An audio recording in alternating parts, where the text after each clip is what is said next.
ल माथि दाउ बङ्गला उयो बर्थडे सकेर पनि फेरि घरमा आएर पनि बर्थडे हुँदैछ यहाँनिर भाइको यी देवरको बर्थडे यता हेर्नु त देवर अरे भाउजू यी देवरको बर्थडे सकेर पनि फेरि घरमा पनि हुँदैछ देवरको घरमा हो यहाँ यी बहिनी हुन्छ मेरा देवरानी हुनुहुन्छ हो यहाँनिर हो यहाँ देवर हेलो सबैलाई कान्छा भाइ देवर यहाँ मेरो साथी यहाँ मेरो देवरानी नै हो यहाँ मेरो हस्बेन्ड हुनुहुन्छ हो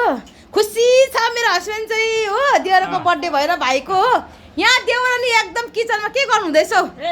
वाचिपा ल्याउँदैछ यी वाइन आमामा हो यी हामी चाहिँ यहाँ इन्जोय गर्दैछ हो यहाँ देवरको घरमा आएर फेरि इन्जोय गर्दैछ हामी यहाँनिर हो देवर तिमी उयो छ खुसी छ खुसी छ देवर पनि हो भैँसीको मासु खाँदैछ यहाँनिर देवरले पनि यहाँको देवर आउँदैछ माइला देवर हेर्नु भात खाउँ भन्दैछ हो रिसाइरहेको छ तिम्रो भाइ चाहिँ दाजु चाहिँ एकदम यहाँ तिमी आएनौ भनेर हो भाइ आएन भनेर रिसाइरहेको छ देवर हो तिमी रिसाइरहेछौ है हजुर भाउजू रिसाएको छु